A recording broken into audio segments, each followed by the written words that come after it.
The morning my daughter-in-law brought me flowers, I should have known something was wrong. Roses don't grow in November in Tennessee. You have to order them. You have to plan ahead. And my daughter-in-law was not the kind of woman who did anything without a plan. But I smiled and said thank you, and I put them in the blue vase by the kitchen window, the one my husband had bought me at a flea market in Gatlinburg 31 years ago. I remember touching the petals and thinking they were too perfect, too red, too deliberate. That was a Tuesday. By Friday, I understood what the flowers were for. My name is Dorothy, and I am 67 years old. I live in the same house I have lived in for 34 years, a white clapboard house on a gravel road outside of Knoxville, Tennessee, with a covered porch and a wood stove in the kitchen, and 4 acres of land that back up against a tree line. My husband planted himself when our son was still small enough to sit on his shoulders.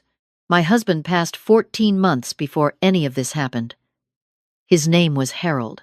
He was a quiet man, a careful man, the kind of man who fixed things before they broke and never raised his voice, and always left a light on for me when I came home late. The grief after he died was not loud. It was the kind that sits in the room with you. It was the kind that is still there when you wake up. My son's name is Marcus. He is 41 years old and lives 20 minutes away with his wife Renee in a house they could not have afforded without the money Harold left them for a down payment. I tell you that not to be bitter. I tell you that because it matters later. After Harold passed, Marcus started coming around more. He would stop by on weekends, sometimes with Renee, sometimes alone. He helped me with the gutters. He sat with me on the porch. He said, "Mom, you shouldn't be out here alone." He said it so many times that I started to believe he was right. I was lonely. That is the truth of it. Lonely is a thing that changes you slowly, the way water changes stone. You don't notice until you're already different. It was Renee who first mentioned the land. We were sitting at my kitchen table in early October, the 3 of us, and Marcus had made coffee the way he always did, too strong. And Renee was talking about property values and the way Knoxville was growing, and how the land on the east side of town was worth something now that it hadn't been worth 10 years ago. I listened. I nodded. I didn't think much of it. She said, "Harold ever talk to you about what he wanted to do with the back acres?" I said, "Harold wanted to leave them to Marcus someday. That was always the plan." She smiled. The kind of smile that doesn't reach the eyes. She said, "Well, with property taxes going up, it might make sense to think about transferring the deeds sooner rather than later, just from a financial planning perspective." I said I would think about it. I didn't think about it. I put it in the same place. I put things I don't want to look at directly. I left it there and closed the door. 3 weeks later, I went to church. I go every Sunday to First Baptist on Maplewood Avenue. I have gone there for 26 years. I know every face in that building, every name, every story. I know who lost a husband, and who found one, and who is fighting with their sister, and who just got a grandchild. That church is a kind of family, the kind you choose. And after Harold died, it was the place I went to remember that I was still part of something. That particular Sunday was the first cold one of the fall. I wore my gray coat, the wool one with the big buttons, and I sat in my usual pew, third from the front on the left side. The sermon was about trust, about what it means to trust something you cannot see. I remember thinking, as the pastor spoke, that I had always been better at trusting than at doubting. Harold used to say that was my best quality. He also said, gently and more than once, that it could be a vulnerability. After the service, I was standing in the parking lot, waiting for the crowd to thin, when a woman came up beside me. I did not recognize her. She was older than me by maybe 10 years, white-haired, with a green winter coat and sensible shoes, and the kind of face that has seen things and made peace with them. She said, "You're Dorothy, aren't you? Harold's wife." I said, "I am. Or I was. I'm still figuring out which one." She nodded like she understood exactly what I meant. She said, "My name is Eunice. Harold did some work for my brother a long time ago, back when he was doing carpentry on the side. Good man. Honest man." I thanked her. We stood there a moment in the cold air. Then she reached into her coat pocket and took out an envelope. Plain white. My name written on the front in handwriting I did not recognize. She held it out, and when I took it, she looked at me steadily and said, "Don't open that here. Take it home. Read it tonight, before you go to sleep." I said, "What is this?" She said, "Something you need to know before Tuesday." And then she walked to a gray sedan and drove away, and I stood there in the parking lot holding an envelope with my name on it, and the cold coming down through the trees, and the sound of the last cars pulling out, and I did not know what to think, except that something had shifted, the way the air shifts before a storm, when you can't see the clouds yet but your body already knows. I put the envelope in my purse.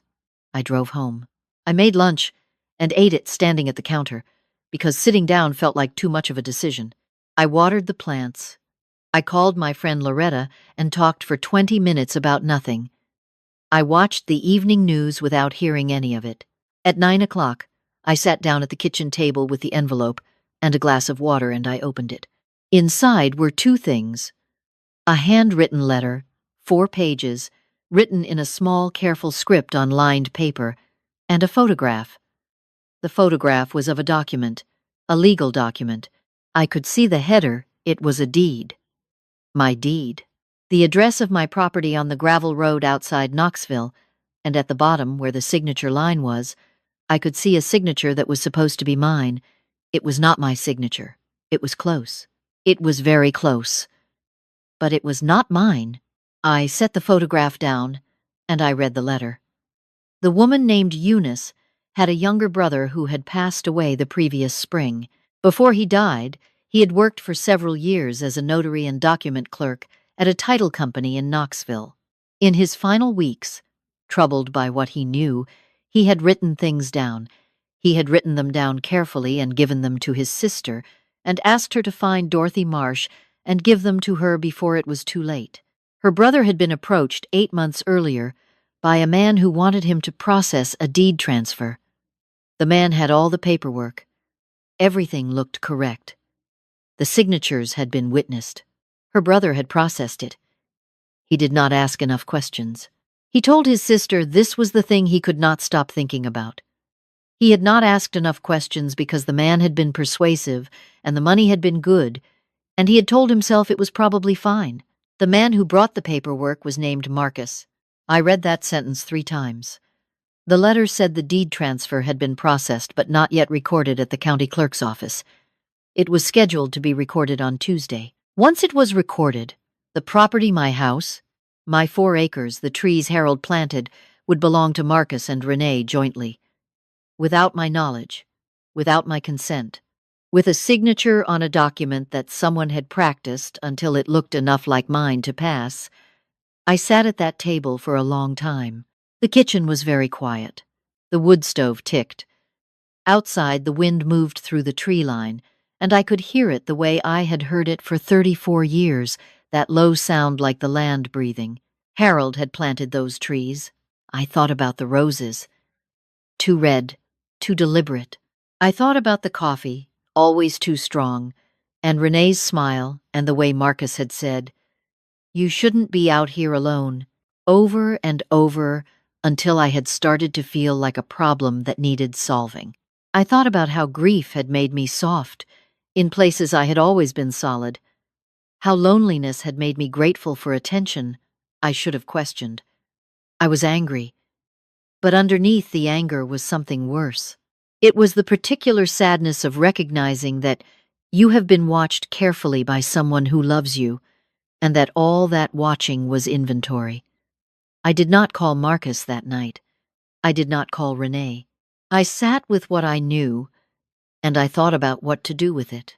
At 11 o'clock, I called Loretta, who has been my closest friend for 22 years and who is not a woman who panics. I read her the letter. I described the photograph.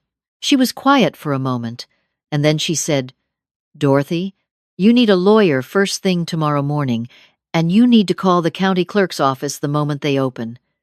I said, "I know." She said, "Do you have someone?" I said Harold had used a man named Gerald Patterson for the estate. I had his card in the folder in the filing cabinet, the green one, third drawer. Loretta said, "Call him at 8 o'clock. Don't wait." I said I wouldn't. She said, "Are you all right?" I thought about that question for a moment. I said, "I think I will be. I don't think I am yet." She said she would come over in the morning, and I told her she didn't have to. She said she was coming anyway. That is the kind of friend Loretta is. I did not sleep well. I lay in the bed Harold and I had shared for 30 years, and I looked at the ceiling, and I went over everything I could remember about the past several months. I thought about every conversation, every visit, every moment Marcus had offered to help with something, and I had handed it over because I was tired, or sad, or simply grateful to have someone around. There had been a day in the summer when Marcus asked to borrow my car and came back 3 hours later with it freshly washed, and I had thought that was kind. There had been an afternoon when Renee offered to help me sort through Harold's papers, and I had let her sit at the desk in the study while I made tea in the kitchen. I had thought she was helping me. I thought about what she might have photographed while I was in the kitchen making tea. I thought about the document on the desk, the one I had signed when Harold updated his will, transferring certain assets. I had not read it carefully because Harold was there, and Harold was careful, and I trusted Harold completely. I trusted him so completely that I had never developed the habit of reading things for myself. That thought was a hard one to sit with. Monday morning I called Gerald Patterson at 8 o'clock. He answered on the second ring, which still strikes me as remarkable. I told him what I had. I described the photograph in the letter. He said, "Dorothy, I need you to come in this morning with everything Eunice gave you, and I need you to not speak to Marcus or Renee until we have talked." I said, "Can they do this? Can this actually work?" He was quiet for a moment. He said, "If the deed is not yet recorded, we can stop it." "If we move today?" I said, "Then let's move today." I was at his office by 9:30. Loretta drove me.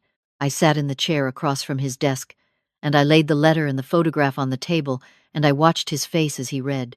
Gerald Patterson has been a lawyer for 35 years. He has a face that does not move easily, but when he looked up at me, I could see something there. Anger, I think, on my behalf.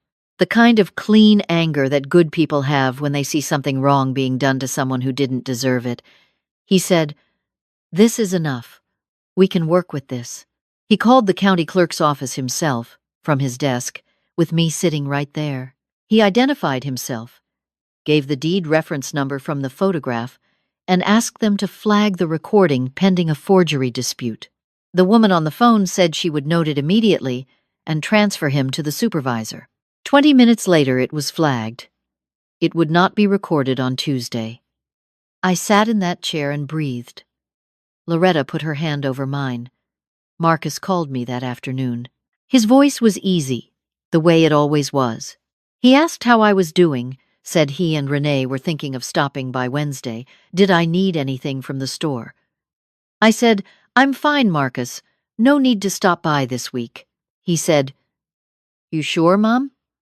You sound tired." I said, "I am a little tired. I think I just need some rest." He said, "Well, we'll come check on you soon. You know you can always count on us." I said, "I know." I said it quietly, and I meant something by it that he did not hear. That evening, Gerald Patterson contacted the Knox County Sheriff's Office. Eunice's brother's letter named the notary company, the date, the amount Marcus had paid, and the name of another employee who had witnessed the transaction. 2 people. A paper trail, the kind of trail that is very hard to walk back. On Wednesday morning, 2 deputies came to my house. They did not come for me. Marcus arrived 20 minutes after they did. He pulled up the gravel road in his truck, and he saw the patrol car, and I watched his face through the kitchen window. I watched it change. It is a terrible thing to watch your child's face change like that. It is a thing I will not describe further, because some things do not need to be described. They just need to be true. The deputy spoke with him in the driveway. Loretta sat with me at the kitchen table. I did not go outside. I did not feel I needed to. Renee called my cell phone 4 times in 20 minutes. I did not answer. Later, Gerald called and told me that Marcus had retained a lawyer and that an investigation had been formally opened. The notary clerk, Eunice's brother, had left signed and dated testimony. The other witness at the title company had already agreed to cooperate. The forgery, Gerald said, was not the first time Marcus had done something like this. There was a history, not with me but elsewhere, the kind of history that had been quiet for a long time. He said, "Dorothy, I think you need to prepare yourself for the possibility that this goes further than a deed." I said, "I know. The weeks that followed were not easy.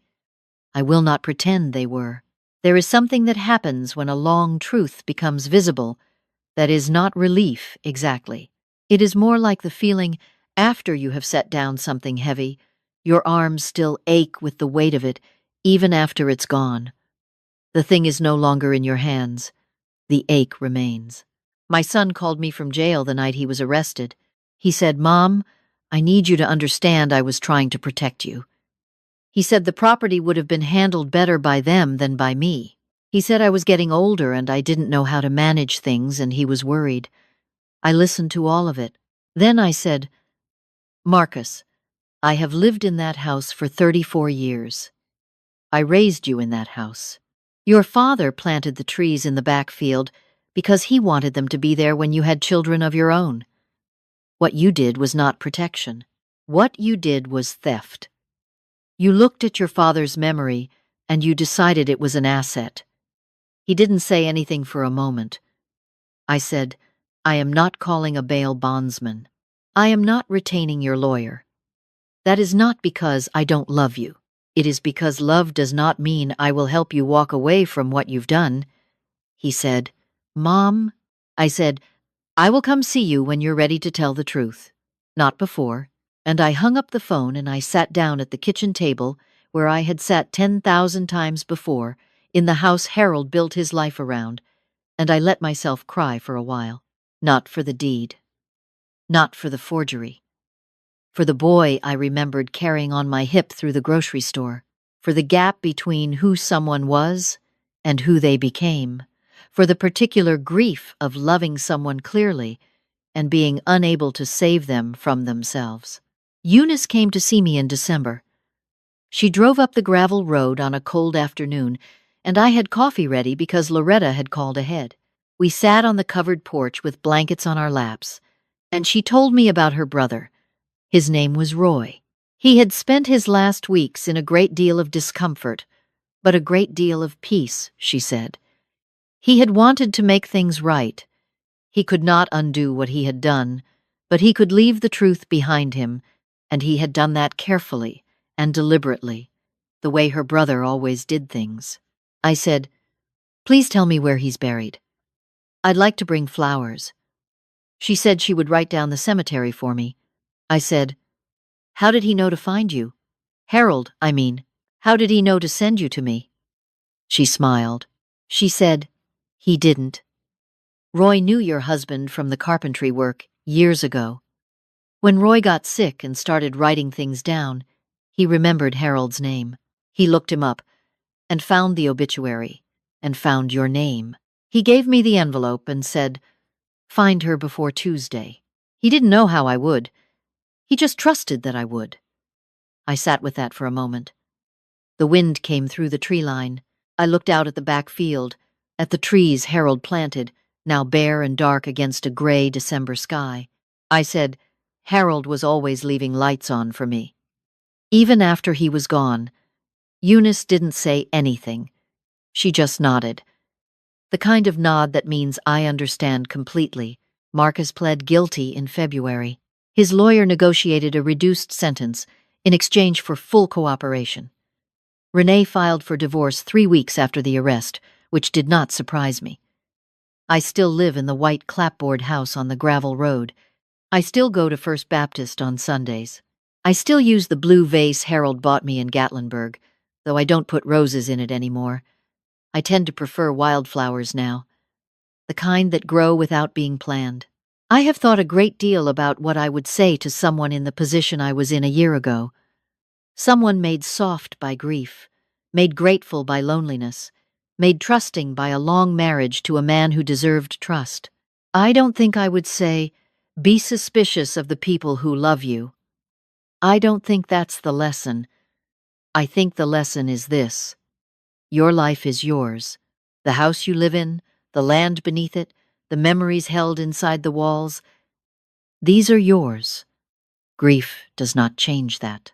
Loneliness does not change that. And the people who would use your tenderness against you are counting on you to forget it. I did not forget it, in the end. A woman named Eunice and a man named Roy, who I had never met, made sure of that. I think about Harold sometimes, the way he always checked the locks before bed. The way he used to say, "Dorothy, I just want to make sure you're safe." Even after he was gone, it turned out, he was still checking. That is the truest thing I know about love. It does not always look like what you expect. Sometimes it comes in a plain white envelope, handed to you by a stranger in a church parking lot on the first cold Sunday of November. Sometimes the light someone leaves on for you keeps burning long after they're gone.